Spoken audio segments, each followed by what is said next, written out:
You guys smell that? No. Yeah, neither do I. Do you know what does smell that? What? Pherosecurity. And you know what they smell? What? Pheromones. Pherosecurity is a security solutions company that is taking a new and innovative approach to security solutions with the use of pheromones because safety concerns us all. Methods that keep us safe today are extremely outdated. The key, for instance, is centuries years old, and it cannot possibly secure the 21st century buildings of today. And here at Pherosecurity, we have an answer to this problem.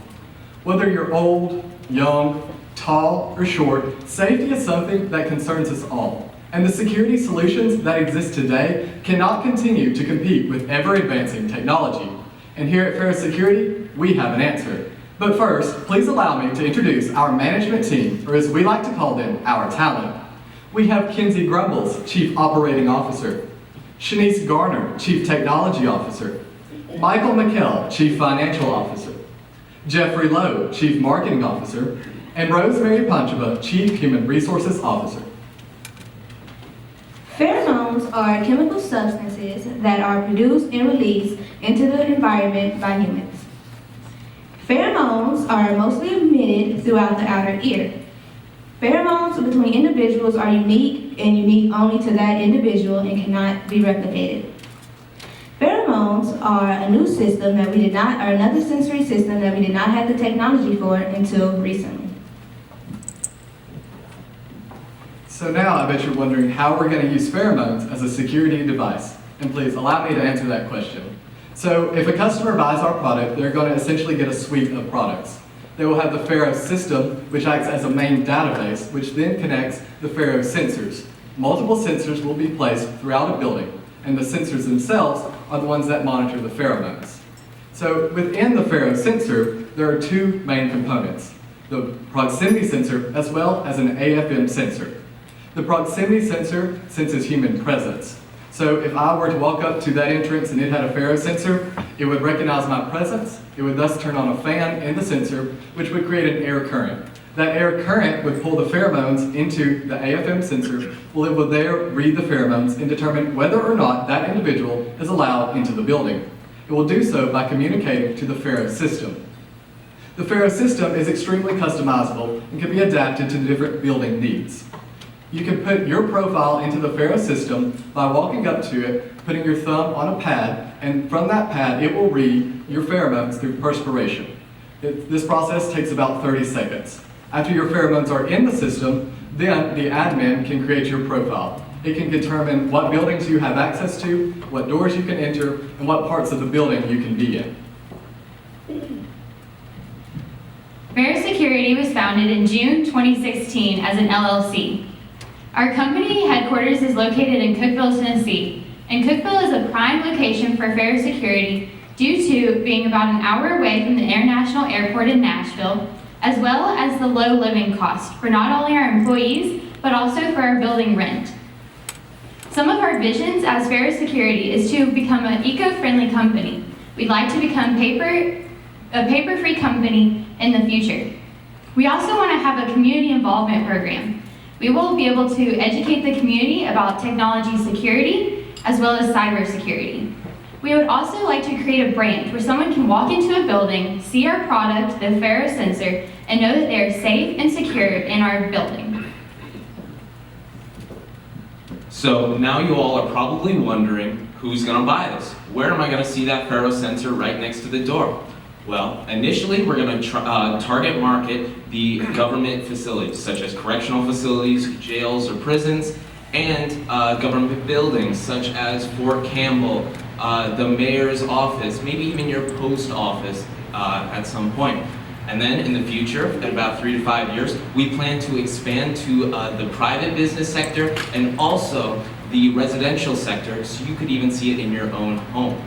Now, what makes our system so safe? Well, pheromones cannot be replicated, period. All the other security options, such as ID cards, security cameras, even fingerprint and retina scanners, cannot compare to pheromones because all of the previous options have some way to be lost or stolen or fooled the system. Also, our Pharo system our Pharo sensor has a proximity sensor within it. So, for example, if two people walk up to the door and the sensor only senses 1 scent of pheromones, then it will know something's up.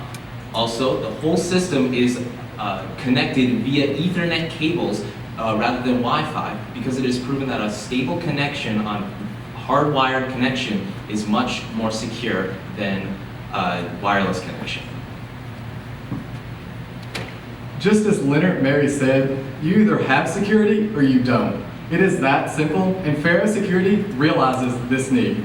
So the next time you walk through that entrance and you see our Pharo sensor there, you will know that you're safe. So long to the key, because you are the key to your own security.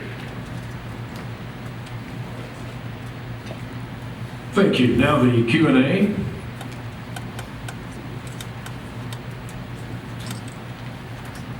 So what happens on a real windy day?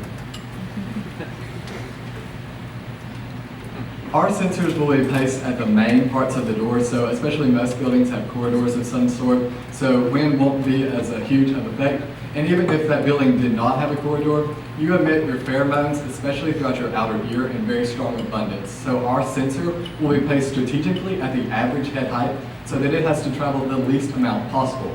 Also, the fan that turns on with the proximity sensor recognizes your presence will also help create a strong current that pulls your pheromones to the AFM sensor.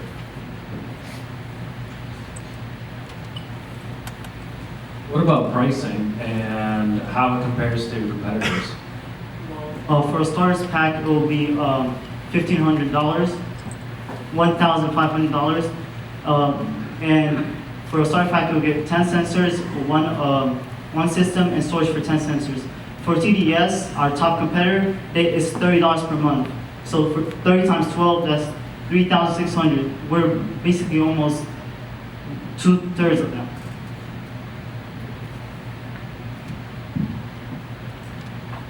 Did you say your top competitor was $30 a month? Yeah, TDS for our top security competitor. So it's a monthly subscription, so it's $30 per month. And you're a one-time $1,500. No, $1,500 is a one-time purchase. It's a one-time purchase. Right. How do you plan to actually market this? You mentioned government facilities, so what is the specific marketing plan? So we plan at first to go to various security conferences around the southeastern United States. We'll have 2 salesmen to go and pitch our ideas to other security people to get the word out that we have this new innovative system.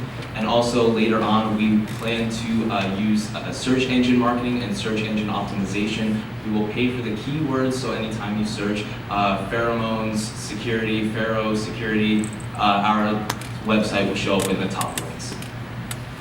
So what's your timeline for a return on investment?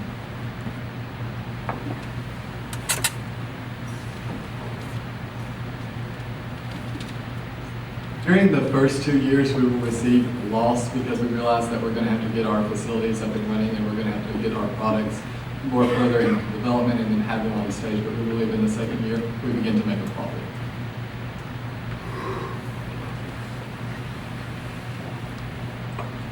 Who pays for the cabling? You said that a wired connection is more secure than a Wi-Fi connection, which I agree with. Who pays for that cabling? The customer will pay for that cabling, and then our personal installation team will come and install it. So if you factored in, from the customer's perspective, what's their total cost of ownership, not only from installation, but across usage of the device, and how long, what's the useful life of both the system as well as the sensor? Together, the useful price, the time length that our system will work is roughly 15 years. And then the price of the $1,500 does not include the installation. So Ethernet cable is about 30 cents per foot. So from there, it will, depending on the building, how big it is, how large it is, how much you actually need, that price will go up as well as the actual time that our installation teams will spend at your facility. So those prices are flexible.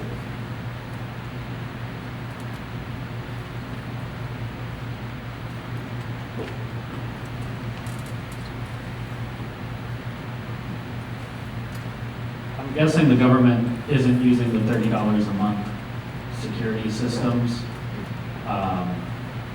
So you're going to be against somebody else. How are you going to combat going against companies that provide true government-style security? From a little bit of personal experience, there is the Redstone Arsenal that is located near my town, and I've had the privilege to be on that facility. And the primary security that they use is, of course, security cameras. And that is only a passive system. So then again, you have to have a human actually monitoring that, and there are ways to trick that system. So then again, you introduce human error. And secondly, the people, employees on staff wear badges, and they actually have signs plastered throughout the walls to, if you see someone without your badge, you report it. So that is their type of security on that facility. So in essence, we're going to replace the manpower and that is required to secure that facility and be an existing level, an extra layer of security, because our system can determine who comes in and allow who comes in, but it can also determine where you are within that facility. So it'll make it more secure because it just won't be human error watching a camera, but rather it will be a very accurate technology that can determine who you are and where you are. Have you determined how many sensors you're going to need per square footage for larger rooms, hallways, or an entire facility like you're talking about? One sensor covers 1,000 square feet.